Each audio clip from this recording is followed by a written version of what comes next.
Good morning, YouTube.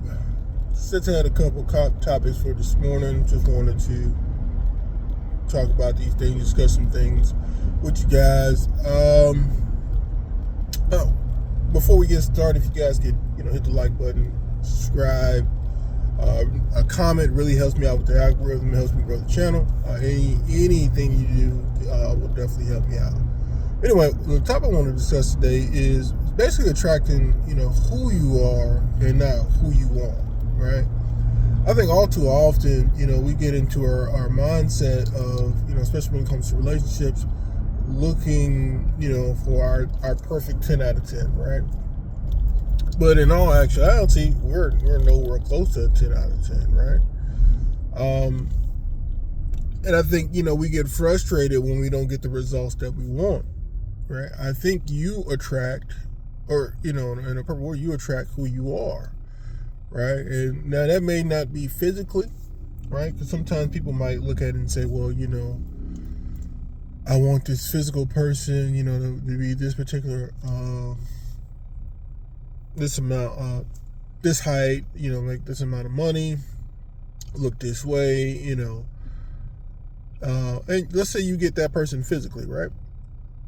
Let's say that's the case, right? You get this person physically, they physically match up to the needs, but on the inside they're trash, right? So let's say you meet this guy, and this is talking to a lady, let's say you meet this guy, he's 6 foot, he's got, the looks, he's got the money, but he treats you like crap. Why is he? And one of the reasons I think a lot of women don't realize why he treats you like crap, because A, you haven't healed yourself, so you're emotionally damaged, right? You're emotionally damaged, mostly perturbed, and you attracted someone who fed off that energy. So, you attract who you are, right? You attract the person that is going to be more detrimental to you because you haven't healed yourself.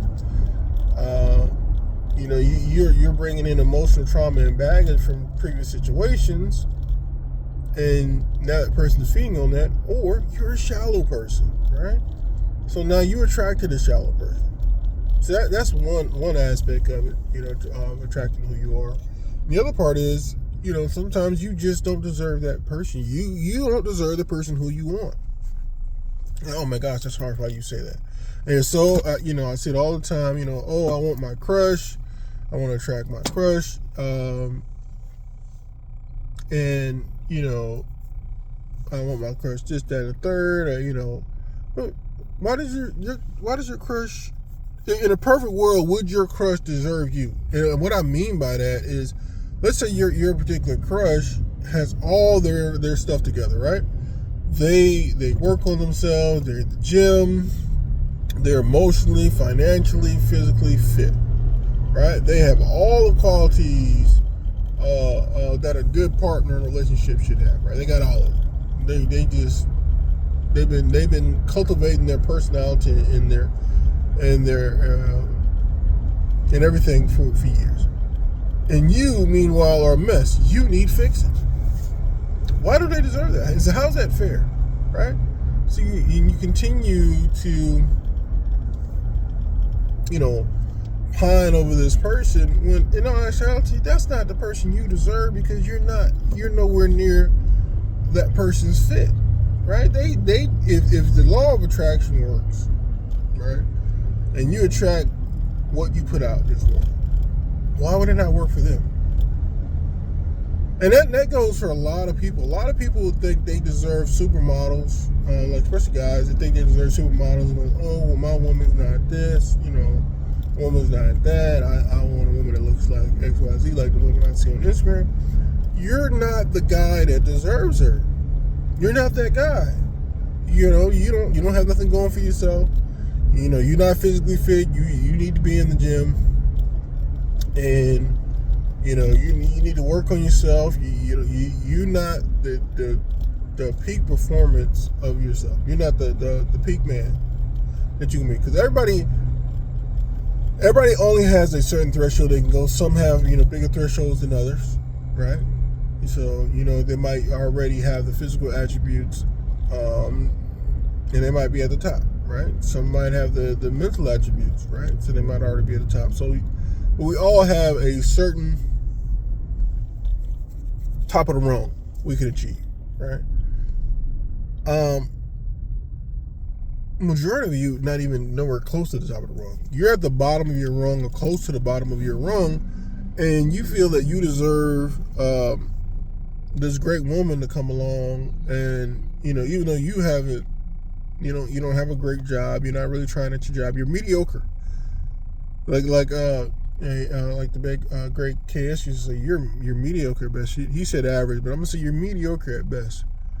But you believe you deserve top tier results, and men used to always understand that. I think only in the last generation. Not even that generation, but in the last generation of people, have men gotten to the point where we have unrealistic expectations for what we deserve based on the work we put, and it's far more pronounced. I feel in the female species, it's far more pronounced because they've told them they can have it all, and now we're in this trend where no woman wants to accept the fact that there's women out there. They all say they're 10s, and girl, you're a diva, you're a goddess, you're a bad bee. No one wants to accept the fact that some people are better than others. And men, genetically and emotionally and physically, we understand that to an extent. I think sometimes, within the last, generation or so, men have been told, oh, we're special, everybody deserves, when people used to get participation awards, and people used to get to the point where they're like, okay, well, no, we're not giving out any first, second, and third trophies because that doesn't make the guys feel special. I think now we're starting to muddy the waters a little bit, and men are becoming a little bit more delusional on what they deserve. You find a lot of guys that are out there saying they feel like the world deserves or owes them something, right? And the thing that they feel like the reason they feel the world owes them something is just because they're existing. I feel like the percentage is small, and I might be wrong. I feel like the percentage it's smaller. I'll say that, smaller on the men's side than the women's side, because life tends to be a humbling teacher when it comes to men, right? Because you can believe whatever you want to believe about being a man, but your reality will shock you into it. You can say, oh, I deserve the baddest chick, da da da. Your results will show you otherwise. Where women's results can be misconstrued, right? And what I mean by that, right? So a guy can go out. Let's say me and my buddy go out, right? And when we're younger, we're out there, we're trying to talk to girls. Our reality will show us, based on the girls that we can get, or if we can get any, where we are in the totem pole when it comes to men, right? Our results show it. Flip-flop. Let's flip this around.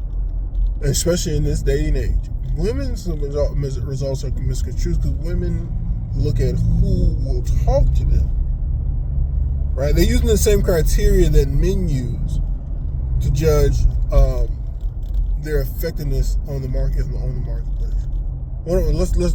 Let's dive deep into that. What does that mean? So guys have a spectrum of women that they will have relations with. Not relationships, but relations. Right? A guy could be a 10 and have a relation with a 5 and a 6 with an average chick. Why? Because she's available. For no other reason than that. She is available to him. And the lower he goes in his marketplace, let's say if I'm a 10 as a guy, if I'm dating 6s and, I'm messing with 6s and 5s, they're more apt to do what I want them to do and be available to me versus another 10 that matches up with me, right? The 10 might require a lot more work, so it's easy for me to just shoot my shot at a 5 and a 6 because she's going to jump for me. Now what happens? This 5 or 6 says, well, I've had relations with a 10, so that makes me a 10 and deserving of other 10s for relationships. Unfortunately, that's untrue. I think, women, your value as far as on the marketplace, just on the marketplace, not who you are as a person, who loves you or none of that. Your value on the marketplace is based off of who you can attain, right? I'm not saying, oh, you're judged by your status, your person. I'm saying who you can date and get to pretty much make you the one. That is your value on the marketplace. It's not your value in the world. It's not your value in your circle of your friends. It's your value in the market, in the dating marketplace. If you are unable to consistently attain and maintain the type of man you want to be with, then you probably are not going for the right man, right? And I am not talking about you guys got a situationship, because, oh my God, so many women believe that a situationship is the end-all be-all, right? So what I mean? So they say, well, I can continuously and consistently get slayed by this guy. That means nothing. That means absolutely nothing.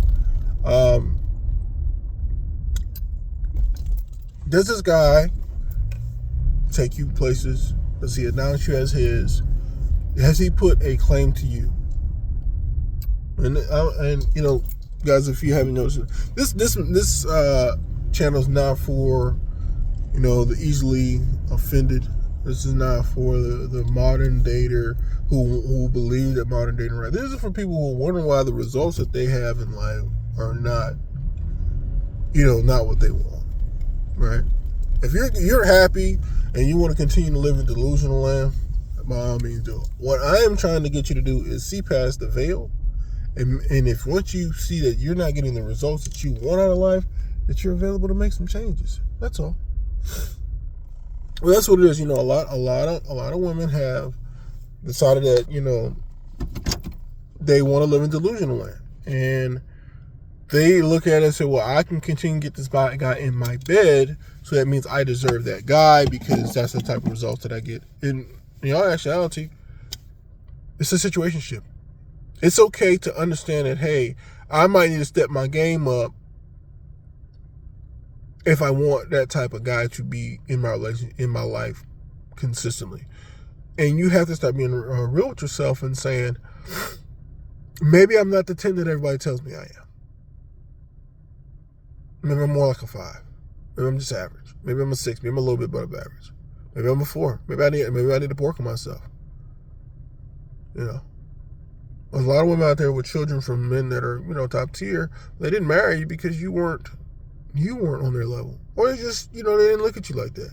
And I think that's the thing a lot of women don't realize. Men marry or go after a relationship with women they feel that are the best for them or the best that they can get. They lock those down because they look at it like, well, I don't want to lose you to another man, so let me put in my effort. If your man is not doing that, then he doesn't look at you like you're deserving of that. Anyway, this is a topic we'll dive into a little bit more. Like I said, if you can do me a favor, guys, hit the like button for me. Comment if you have, you've been through the situation yourself, or if you disagree. And we'll dive into this a little bit more and dive a little bit deeper. This, be one of the series that I start talking about a little bit more when it comes to attracting who you are. Anyway, guys, make it a great day.